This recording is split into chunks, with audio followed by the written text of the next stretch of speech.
Hi and welcome to a new very short video on the get attribute activity in UiPath.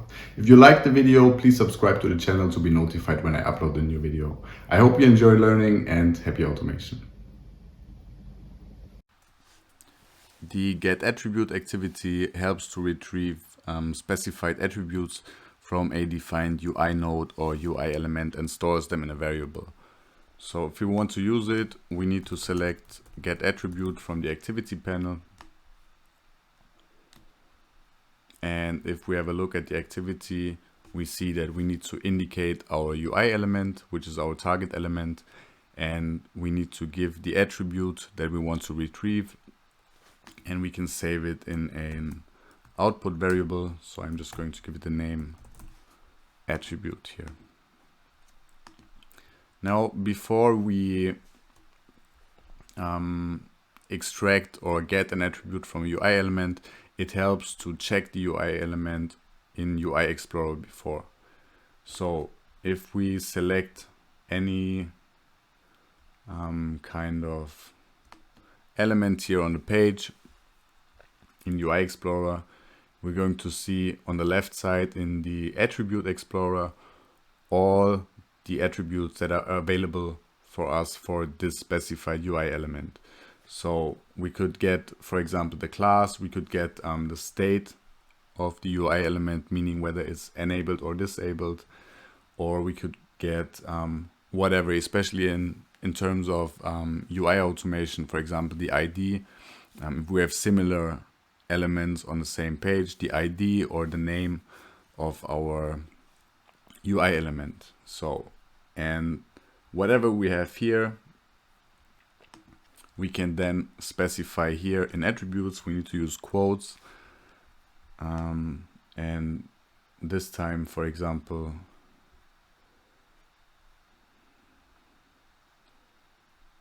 yeah, we could use the title here. Or actually, I forgot which which element I selected. I think it was this one. So we see the title here is checkboxes and radio buttons. And if we specify it like that in UiPath, select this and give the attribute title here.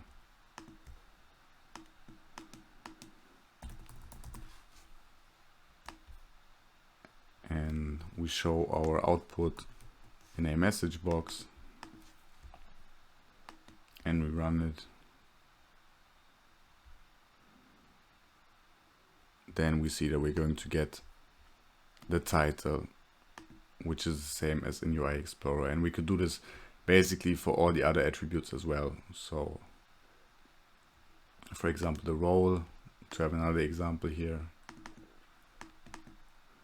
we could get the role, run it again, and see that in this particular case, our role would be element. But I think for a bit more common use cases, we could, for example, use it to check whether a checkbox on a website or in a form is checked or not. And now if we have a look at the checkbox here, we can see that it has the attribute checked here. And this is 0 in this case, and it can only be 0 or 1 because it's a Boolean value. So if we now change our target UI element here, select this checkbox, and we give the attribute checked, we first need to change the variable type because it's a Boolean. And we're going to see that depending on whether the checkbox is checked or not, we're going to get the value true or false. Meaning now that the checkbox is unchecked, we get the value false. And if the checkbox is checked and we run it again, then we're going to get the output true here. So this could be, for example, another use case on how to use the get attributes activity. And the same, of course, also works for toggle switches, for example. In this example, it's interesting because if you select the toggle switch here, you can see that there's no such attribute as checked or toggled or whatever, but we are getting an attribute which is called text, and it gives us checked, or if it's unchecked,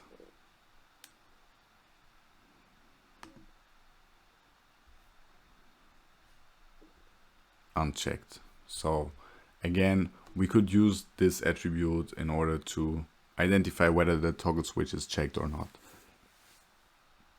And yeah, we could do this basically for all the other attributes available here as well.